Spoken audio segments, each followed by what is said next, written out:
Vale, grazas. Ben, bo día a todas e a todos. Comezamos un novo curso escolar. O noso conselleiro di que parece que vai ser un curso tranquiliño. Nos cremos que vai ser un curso furacanado.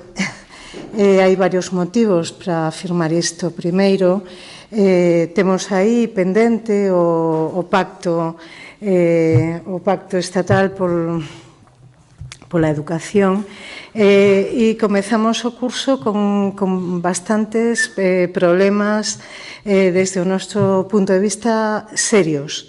Primeiro, comeza o curso con 100 centros sen rematar as obras. Isto causa problemas a alumnos, a profesores e a comunidade. Comeza o curso como rematou, de costas a comunidade. É dicir, decretáronse cuestións importantes en agosto sen ter en conta a comunidade educativa, como é, por exemplo, asignaturas de libre configuración e o que nos parece moi grave, que é o tema da concertación. Aumentanse, incrementanse os centros concertados, pero cremos nós que a libre elección de centros non pode estar por riba da lei de igualdade. E nos centros concertados no noso país hai dúas cuestións moi severas. Se incrementan, vai haber 58 concertos e a Xunta os estende ata o ano 2023. Isto é moi grave, porque a LOMCE só obriga a facelo en primaria, pero a Consellería amplía a duración de 6 anos en todos os niveis, en ESO e na FP. Faino contra todos os grupos da oposición que levamos reclamando con argumentos moi coherentes un ensino público e de calidade. Comezamos o curso tamén con 100 profesores menos. Podemos falar de precarización. Comezamos o curso con inestabilidade. Non é de recibo que os profesores saiban venres cal vai ser o seu destino. Comezamos o curso con opacidade. Hai sustitucións que non están nada claras e que así aparecen na páxina. Como vai haber calidade de ensino se 1.200 profesores, un de cada 4, vai ter que impartir asignaturas afíns das que ás veces se teñen mínimos coñecementos. Profesores de lingua castelá, galega ou debuxo ou música dando tecnoloxía. E isto é un de cada 4. Polo tanto, estamos falando dunha planificación moi pouco responsable. Os orzamentos, que en xeral se incrementaron un 4,8%, en educación soamente un 2,9%. Iso sí, os alumnos van e os pais, as familias van ter que pagar unha parte, senón é unha parte moi importante dos libros que suben os seus prezos. As familias van ter que facer un desembolso enorme a outros niveis. Sen embargo, hai cartos para incrementar e subvencionar a concertación, pero non hai cartos para facer o que debera ser público e universal, transporte, comedores e libros. É dicir, a participación dos axentes educativos na realización da planificación democrática non foi así. Tomáronse decisións totalmente de costas. Despois hai que dicir tamén que para a precarización é un problema, porque estamos falando de peores condicións de traballo. Ademais, tamén hai 1.200 familias de infantil que están agardando por unha praza. As restriccións son evidentes. Pecháronse tamén 69 aulas. E hai outro tema que tamén nos parece gravísimo.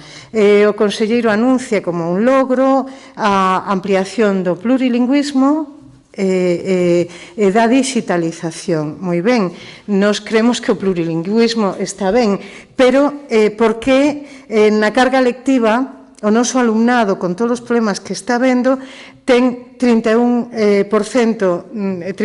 horas en castelán e simplemente 18 horas en galego.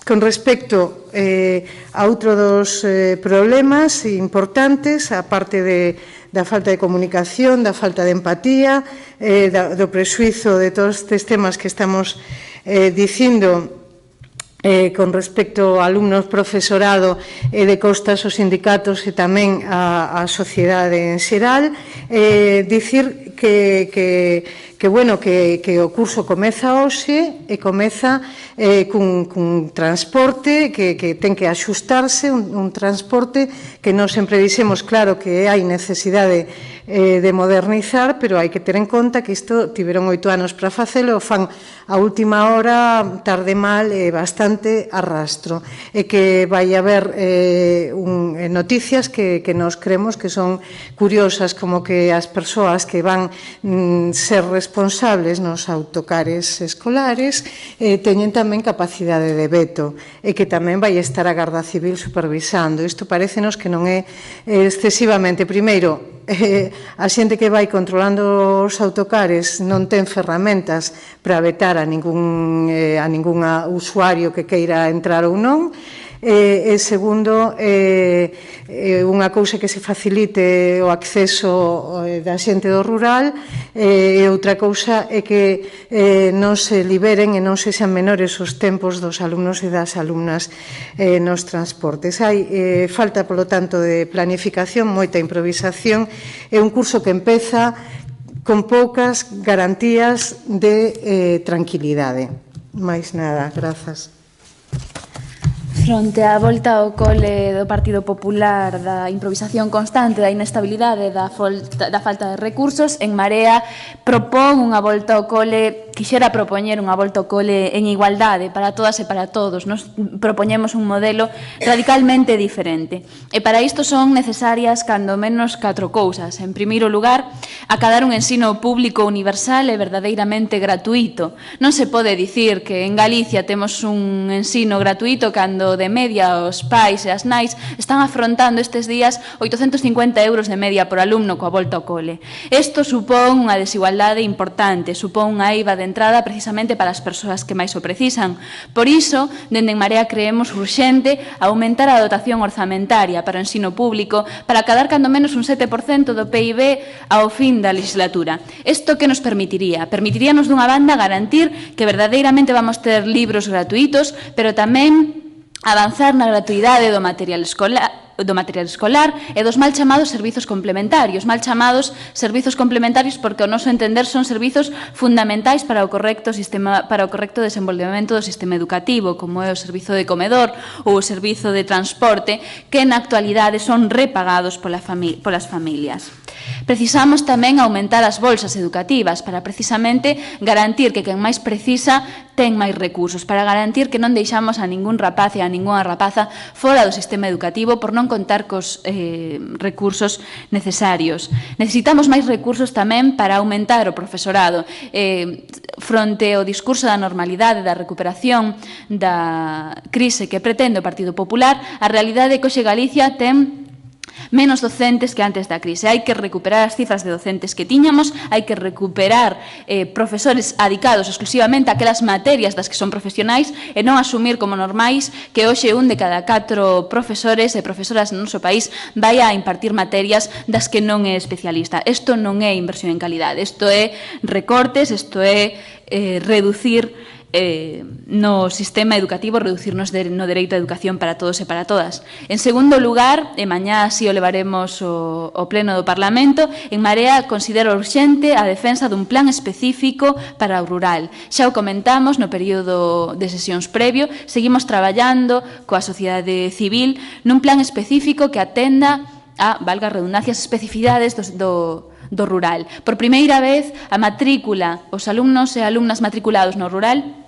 descende este ano. É alarmante a situación de de abandono do sistema educativo nos centros do rural, e por iso propoñemos un plan específico que conte, cando menos, a importancia dos centros educativos para fixar poboación. Non podemos alarmarnos de que as vilas e os povos do noso país quedan desertos cando pechamos unha escola. É evidente que cando se pechan unhas escolas, o que estamos poñendo é data de defunción do futuro do noso país. Por iso, defendemos a necesidade de, dunha banda, ter en conta previsións sociodemográficas a medio prazo antes de pechar un centro. Non pode ser que porque este ano a matrícula descenda se peche un centro, porque co mellor ano que ven a matrícula aumentaría. Por iso, dende En Marea, propoñemos que se teñan en conta previsións sociodemográficas a medio e longo prazo. Diminuir as ratios de alumnado necesarias para manter aberto un centro no rural, descendendo a 3. Tamén garantir a cobertura de especialistas para garantir a calidade. No momento en que se prescinde do especialista de música, se prescinde do especialista en audición e linguaxe, se prescinde do especialista de pedagogía terapéutica, de todos os especialistas que se está prescindindo no rural, do ensino infantil, etc., estáse prescindindo en calidade. Nos pensamos que os nenos e nenas de Galicia teñen todos o mesmo dereito á educación, debemos garantir a mesma calidade educativa, e para iso hai que garantir que temos especialistas ali onde son precisos. Tamén é necesario un plan específico de estabilización do profesorado no rural. Un dos problemas que atinxe especialmente o rural é o porcentaxe de interinos e interinas é moito máis elevado no rural. O profesorado rota moitísimo, isto vai en descenso da calidade. E queremos tamén un plan específico de formación para o profesorado dos centros de ensino rural, de xeito que poidan aproveitar toda a potencialidade que ten este modelo educativo. Aínda que o Partido Popular non o pense, ter escolas con moi poucos alumnos en realidade pode ser unha oportunidade para invertir en calidade, pode ser unha oportunidade para ter nenos e nenas mellor formados o día de mañá. En terceiro lugar, traballaremos neste período de sesións pola derrogación dos concertos. Aquí non caben medias tintas, ou se aposta polo público ou se fan negocios coas empresas privadas. Dende En Marea temos moi claro de que lado está. É indigno dun país democrático que se eliminen recursos para as aulas públicas mentras se sigue aumentando a financiación para os concertos privados, mentras se blinda a concertación para os centros que segregan o alumnado, que deciden que é para os nenos e que é para os nenos. Do mesmo xeito, ou se está coa igualdade ou se está co machismo máis rancio que se permite neses centros que segregan a nenos e nenas nas aulas. Nos propoñemos a derogación inmediata destes concertos, xa no seu momento pedimos que non se ratificaran os concertos cos centros que segregan e seguiremos traballando nesta legislatura por un plan que permita avanzar na supresión da concertación, de xeito que poidamos ter garantidos todas as aulas necesarias públicas e non privadas. E por último, e dende logo non menos importante, un eixo de traballo fundamental para En Marea sigue sendo a derogación da LOMCE, porque mentras nos fan pensar que a LOMCE xa está paralizado, o certo é que os efectos máis perniciosos desta lei siguen a ser aplicados nos centros educativos de Galicia. De feito, o Partido Popular de Galicia, como explicou antes a miña compañeira, insiste en unha lei, por exemplo, aumentando o tempo de concertación, que o Partido Popular no conxunto do Estado dá por finiquitado. Por noso, nos seguimos insistindo na necesidade de avanzar nunha lei educativa consensuada coa comunidade, e ir que recuperar a senda do diálogo social que o Partido Popular abandonou. Necesitamos unha lei que aposte polo ensino público, que garante a igualdade de oportunidades para todas e para todos, laico e feminista, en definitiva, unha lei educativa que nos achegue ao modelo de sociedade ao que aspiramos. Non podemos aceptar a normalización dos recortes e da precariedade que pretende o Partido Popular, o menoscabo constante dos nosos dereitos sociais e a escola pública, en definitiva, o noso futuro. E contra iso, recursos.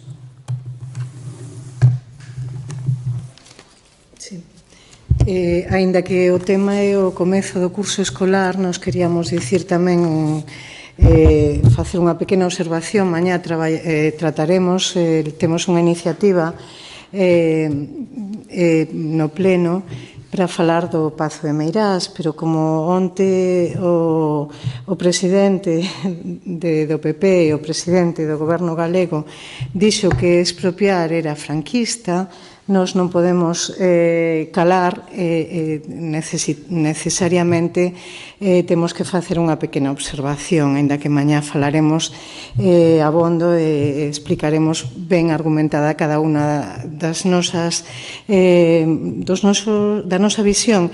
Bueno, primeiro dicir que a multa que se lle dá á familia Franco por incumplir a obriga de abrir o pazo 4 días pois é irrisoria, non nin sequera é a maior cuantificación, son 4.000 e pico euros de multa, pero dicir que expropiar é franquista cando está moi ben documentada que a cesión entre comas, é dicir, o expolio, o roubo, está documentado, absolutamente documentado, que non existiu tal cesión, que foi case a golpe de pistola como se conseguiron as donacións, tamén entre comas, do que foi a adxudicación do pazo. Polo tanto, estamos falando de roubo, de expolio, de que os herdeiros non son tal. Isto é fraudulento, dunha fraude. Esta fraude se pode modificar. Creemos que é un momento excelente para que todas as forzas, todas as administracións coincidan no que debe ser a memoria histórica democrática, defender este espazo, que este espazo retorne, modificar a lei, se hai vontade política é viable, e dende logo non aldraxar, non insultar as vítimas dicindo frases como esta que non son nada responsables, porque o único que fai é demostrar que hai unha connivencia ca familia Franco, que hai que se consolida o saqueo e que dende logo non se respeta en absoluto nin se repara as vítimas. Polo tanto, dicir que creemos que é moi desafortunada esta afirmación de Núñez Feijóo e que esperamos que se retracte, nada máis. Se queredes agora facer algunha pregunta. Sí, falábamos que se busque o consenso para abordar o futuro do 12 de Meirás. Precisamente o Partido Socialista debe registrar unha iniciativa para que se cree unha comisión especial integrada por expertos e historiadores para analizar ese expediente de donación a la familia Franco y tratar de revertir ese proceso y que vuelva ao público. ¿Estarían dispuestos a apoyar esta comisión? Eu creo que a comisión está ben, pero que dende o primeiro momento, tanto en Marea como as outras forzas políticas, levamos varias iniciativas. Isto supón, a parte da comisión, hai que facer cambios legislativos e é necesario impulsar modificacións de lei. E non é tan difícil, por exemplo, con respecto á Fundación Nacional Francisco Franco, que se creou antes da lei de fundacións, que un pouco é unha anomalía. Non é nada difícil que unha fundación que non ten como obxectivo favorecer o ben común e si como obxectivo prioritario a exaltación da familia dun dictador que fixo un golpe de Estado moi sanguento e que ca repercusión de milleiros de víctimas e de execucións, un goberno ilexítimo, isto non é nada difícil de mudar. E con respecto tamén hai moitas valoracións xurídicas, si hai que ter en conta os historiadores, porque hai documentación extensa e moi ampla para avalar estes cambios legislativos, e o único que se precisa é vontade. Eu creo que aquí non só a iniciativa dos socialistas coallou e parece que xa se anunciou, polo menos na Deputación Permanente o señor Puig dixo que estaban interesados, e despois Feijóo, pero eu creo que é a propia sociedade civil a que está reclamando, é a conciencia de que hai que reparar, de que un país como o noso, 80 anos despois destes crimes de guerra, non é de recibo que sexa o segundo país do mundo, despois de Camboya, con máis persoas nas cunetas. Non pode haber peche de feridas se realmente non hai o que din os memorialistas e toda a xente as asociacións da memoria histórica democrática deben curarse as feridas. A mellor maneira de curar as feridas é facendo xustiza, reparación, respeto, que é o que se merece, é o que se fixo en todos os países democráticos, maduros e civilizados. Son as recomendacións da ONU as que están dicindo, pero que pasa neste país? Que pasa? Que hai amnesia da memoria? Que pasa? Que se contou a historia de unha maneira e interesa mantela así? Non. Temos que falar sen ningún tipo de tabú dunha época que nos conforma hoxe, dunha época que estivo caracterizada pola represión brutal, polo terror e que pola morte de moitísimos e moitísimas inocentes. Entón, si é posible mudar a lei, si é posible que o Pazo de Meirás volva a ser patrimonio de todas, si nos vamos a defender os acordos de Sada, si é moi importante que isto se produza. Con isto, e incluo o PP, todas e todos os demócratas debemos rexeitar as organizacións fascistas como a Fundación Francisco Franco. É unha burla, é unha aldraxe, non ten nome. É unha anomalía tamén. Algúnha preguntiña máis?